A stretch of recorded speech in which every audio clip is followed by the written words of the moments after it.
Hi everybody, all my followers, and be welcome to another video. The video today, I believe this is a 2008, somewhere around there. E46. This particular module is a 323CI, and I've literally just finished to work on that one, which is a 325CI. This is the 323. That one, it didn't really make into a video. Was a really silly problem in the end. So we move into this one. And the complaint with this one, as far as I'm aware, is that the car sometimes stall at when it comes to a stop. Sometimes it fails to start. Very random, according to the owner. I need to gather a little bit more information because I have the car here now for about 2 hours and I've been turning on and off. It's been starting every single time. The car came with the airflow meter disconnected because apparently with the airflow meter connected, the car is really low on power. So we're gonna have to check that. But yeah, that's the complaint. I haven't scanned the car yet, which is what we're going to be doing next. A lot of work has been put into this engine already, from what I've been told. Apparently the engine had all the vacuum lines checked and replaced, had some other air lines in there, whatever, replaced. So it's been someone, so actually I know who did it, was a colleague of mine, has been already working on this car, tried to figure out what's wrong with it. But up to now, the car's still doing the same, the complaint's still there. So we're gonna try to see what's going on. I'm gonna try to capture on camera what the car does, even though I never seen it either. As I said, the car's been starting fine every single time. Let's see if it starts now. Would be nice if it wouldn't start now. It cranks for a little bit. If you see that, it just cranks for a little bit too long, in my opinion. But it starts fine. But the complaint apparently is that sometimes it actually fails to start.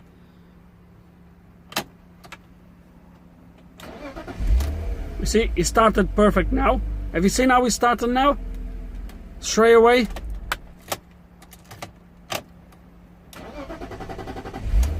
And now it took a little bit longer. You've seen that? I don't know if this is the only complaint. I'm gonna have to ring the owner and get a little bit more information. But yeah, stay tuned.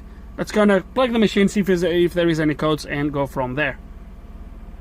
Okay, and a quick scan just to keep you in the loop. So the car is connected through the 20 pin connector under the hood, and obviously we have fuel trims, MS airflow meter. So I've connected the airflow meter now, so I would guess that would get into that. So we're going to ignore it for now. The only one that I think the airflow meter would not interfere is the inlet camshaft sensor signal. So to start with, let's go to erase these codes. Okay, let's go back. Let's cycle the ignition, and I have a little bit more information. So basically what it says is when the car takes a little bit longer to start, and indeed, I don't know if I mentioned that. Quick correction here, guys. This is not, I will make sure I'll put something at the back, but at the beginning of the video, this is not a 2009, it's a 2000. I got it wrong. I do apologize for that. I don't even know what was in my head to say this is 2009. So basically what is happening is sometimes you fire the engine and the engine literally, it fires straight away. Some other times it takes another couple seconds for the engine to start. And when it does take those few more seconds, what I was told is the car gets really sluggish when you drive it. Like I said, when it comes to a stop, it stalls. It says at the takeoff it's really sluggish. The car turns itself off. It runs really bad. So let's gonna try to start it now. You've seen this, so it was literally instantaneously. It just starts. But sometimes, let me see if I can replicate the problem. So it started fine.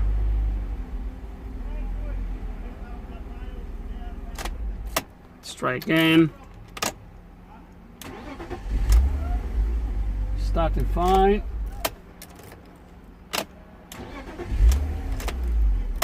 Started fine. It's starting fine every single time. I hope I can get on camera when it takes a little bit longer to start. Oh, I've seen that. You see, so it started and it shut itself off. Let me see. You seen that?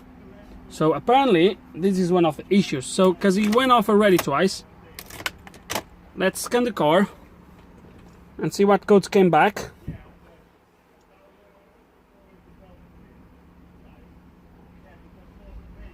Okay, bang, there it is. So I would feel that this would be my problem anyway.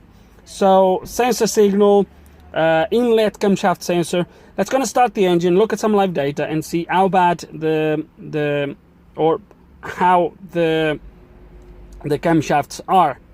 So let me look at the live data, let me load the live data, everything, and then we'll follow. Okay, so I've changed from the 21 pins into the OBD inside the car, so that was there. Now I'm connected through the OBD. I did it because some of the live data is just frozen. It loads the first numbers like that and then it's frozen, but obviously I don't know if this is correct. If this is the true values, it's really bad.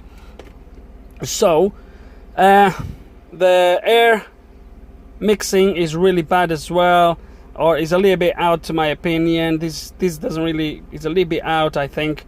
But obviously the airflow meter was disconnected, so I think I'm gonna try now through the OBD, see what we can get through there, because otherwise I will get the BMW computer. Let's gonna go through OBD, see what we get.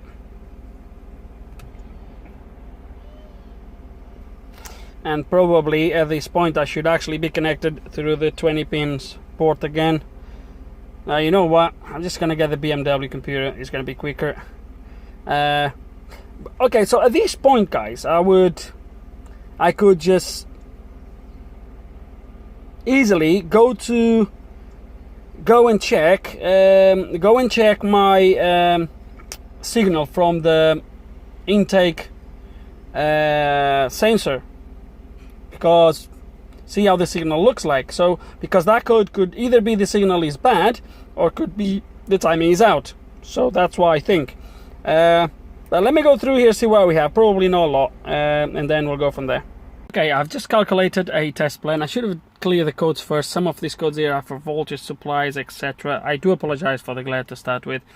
If I would have deleted the codes, then the test plan would only come up with the relevant stuff. But anyway, it came up with what I want for the intake camshaft sensor. As I said, even before I plugged in the Eyster, I would, and I would most likely I would connect. If I didn't have this option, I would most likely would connect the scope, check the signal, see if it's there, see if there's any breaks, see how it looks. It might worth to reset all the adaptations and do a camshaft position relearn or something like that. So let's gonna load this and go from there. So let's gonna display this here for the camshaft.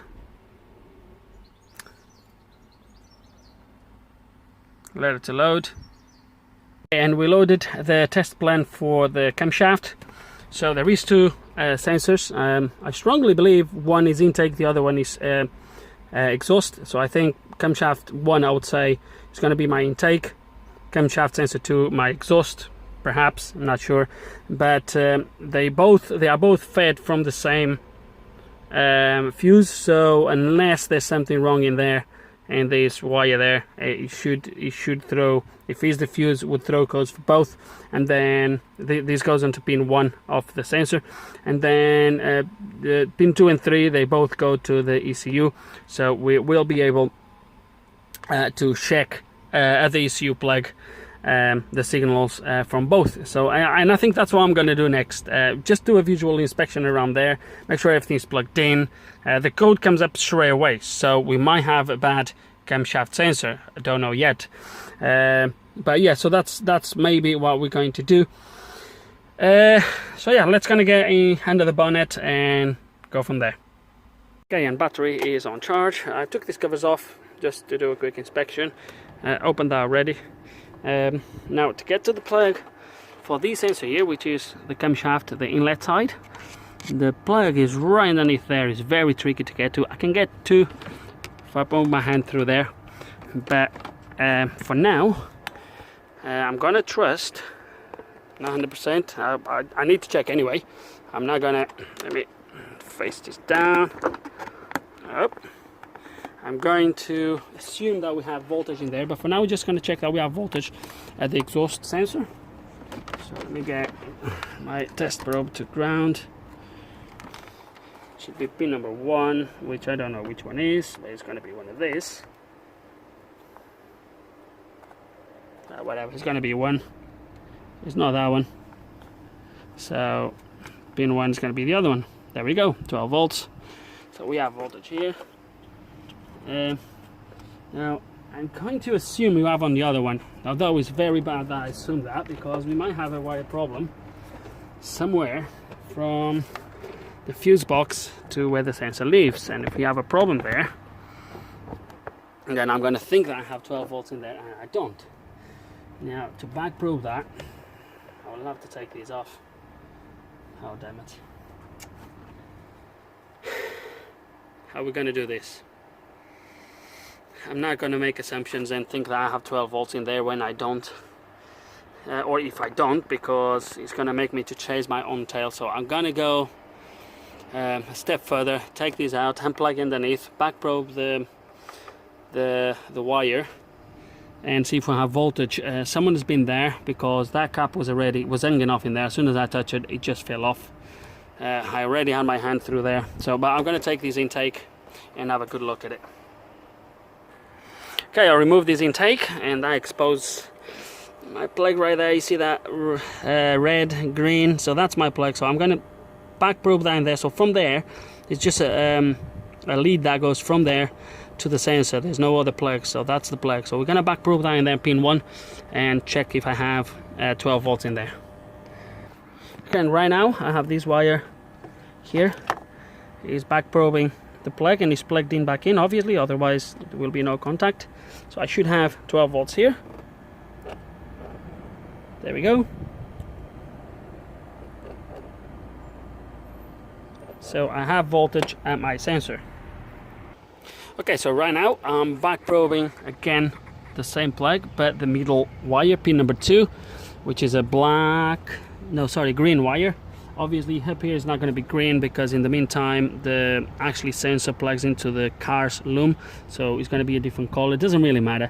All it matters is it comes to the ECU middle plug. So there is 6 plugs on this. This is the middle plug, 62 pins I think, or 52, and it should be into pin number 5. So 1, 2, 3, 4, 5. So when I push this in, I should have 0 ohms. Bang on. So now we're going to move that. We're going to back probe now the last pin. Yeah. Last pin, which should come to pin number 18. So now we're going to search for pin number 18. So 16, 17, 18. And we have nothing. Ooh.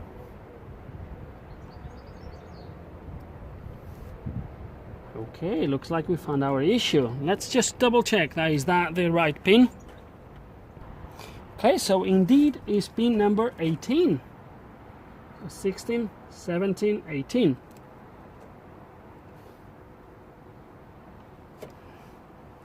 Sure, it's proper connected. Yes, it is. So I'm getting nothing here. Okay, that's interesting. Do we have a bad wire then?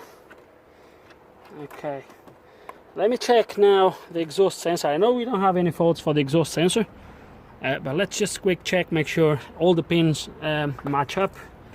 So, ouch, this is hot. So let's gonna check now. And the pin that is missing, according to the diagrams, is the ground to the sensor. The middle pin is the signal and the black pin is the ground. So let's gonna check the middle pin of the exhaust. I should have printed the diagrams. So that one should come to pin number 2. Bang on. Now the ground for the exhaust sensor should come from pin number 15. So 14, 15.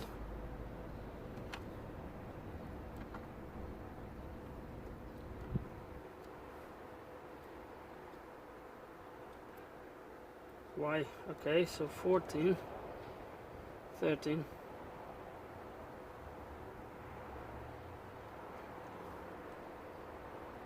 Hold on, because I'm doing something wrong here. Hold on, guys. Let me check that one there now.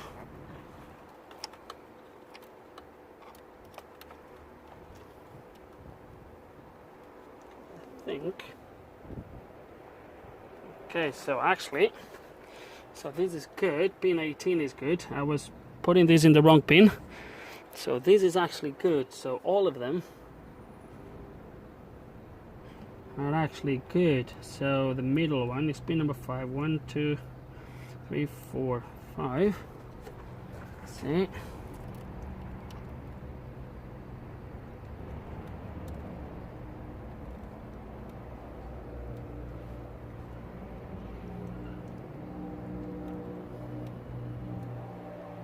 Oh, come on. That's correct. So this sensor is actually, everything is there. So, but now it looks like this sensor, it says inlet, but this is the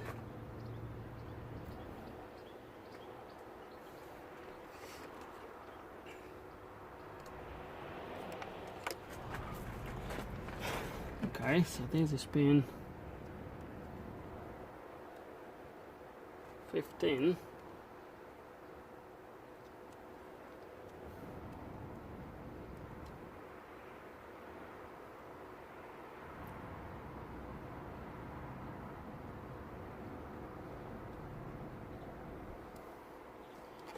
I'm really confused right now, guys.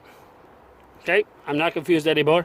I was just putting everything in the wrong pins. Okay, so we have everything here. So all, so the 2 sensors, the wiring integrity is good up to here. Obviously, we are not really load test the circuits. We are just checking it with the multimeter, but I will trust my multimeter for now. So what I'm going to do now is I'm going to open this plug, take the cap off, and we are going to scope the signal coming from the intake sensor. Okay, so right now I know it's glare, guys, but it's nearly impossible. So I'm going to try to put it in there so we can see what we're going to be measuring. So right now I'm scoping the sensor, the signal that comes from the intake sensor. Okay, so I'm scoping at 5 volts, 500 milliseconds, half a second, should be alright. We should be able to see something. So let's gonna start it.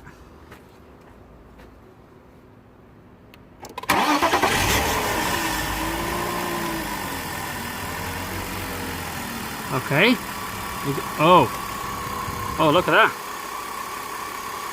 So we had a good look at the signal, and the signal is gone. Wow, so you've seen at the start we had some signal and then it's gone missing. Wow. Do you have a bad sensor then? There's no signal, that's it, it's gone. It's literally gone. Okay. Let me change this to the... Oh, look at that. Is a poor, no, it's not a poor contact. Now the signal was there all the way and then it starts to fail. Let me check the plug down here.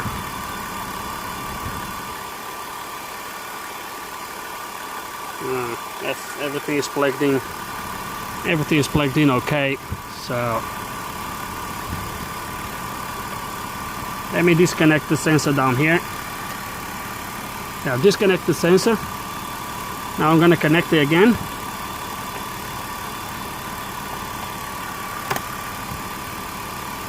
That makes no difference. Let me turn off the engine and start again.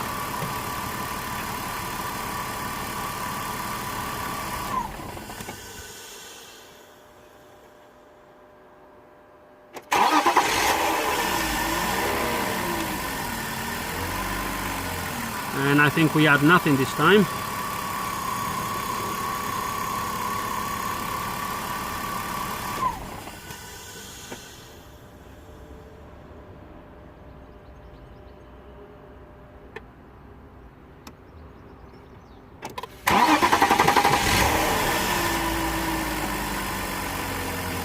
And again we have some signal, starts to break down, and it's gone. Okay.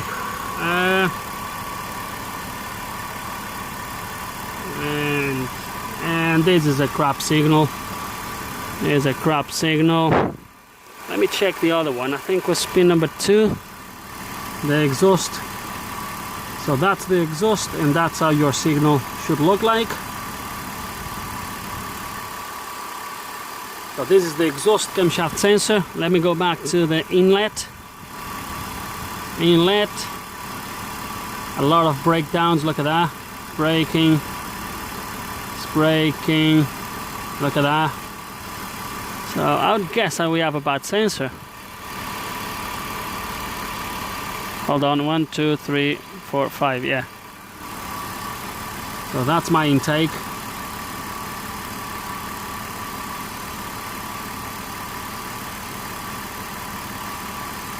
It's gonna go to my exhaust again. So there we go. So from here, now is my exhaust. As you can see, a constant signal. That's gonna go to the intake again. You see all these brakes. Right, looks like we have a bad sensor by the looks of it. I can't really see anything else. Unless we have a mechanical issue inside. Now the sensor.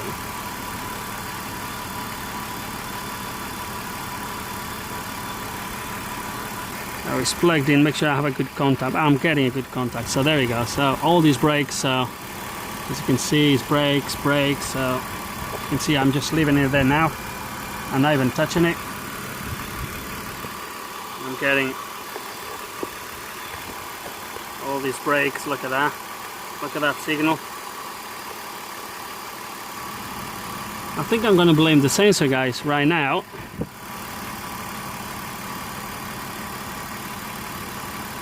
I think I'm going to blame the sensor. Do a few more checks, but I think we have a bad sensor. See how the sensor, how the signal is now with a few breaks in between, but kind of read a little bit better than it was at the start. Now, look what happens. I need to carry on looking at the signal.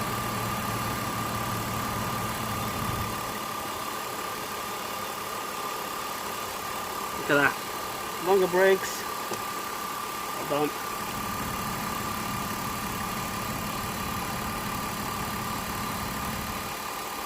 And all I've done was with some pliers mess with the cable right here where it gets into the sensor. The cable looks a little bit damaged in there. So we're going to remove the sensor, inspect it, just to prove that my problem is the same. Well, it is the sensor.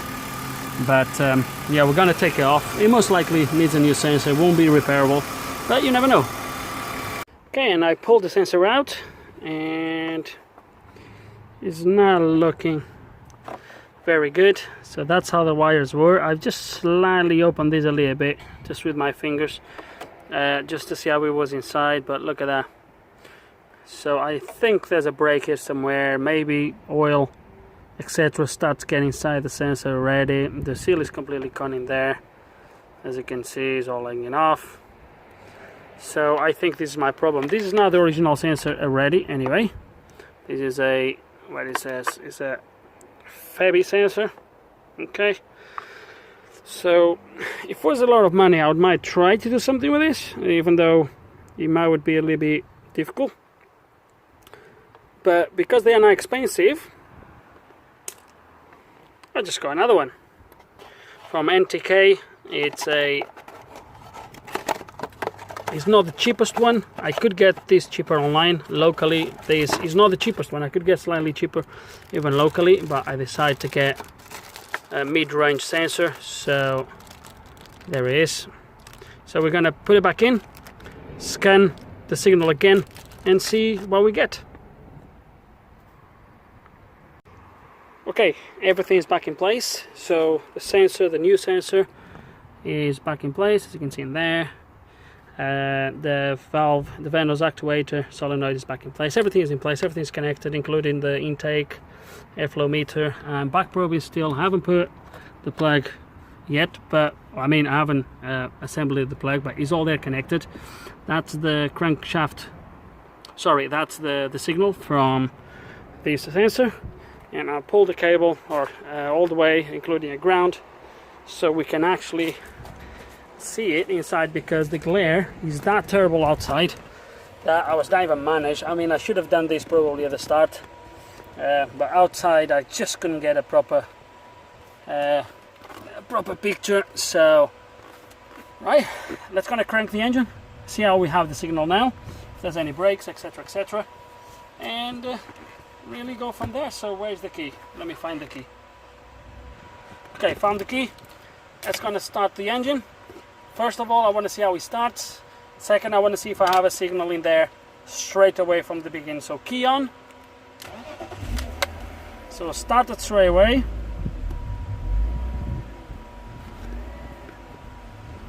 So the engine is surging a little bit, and I believe the reason is because it's getting a signal now, and it's trying to adjust the timing most likely. There we go, stabilizing now. Look at that.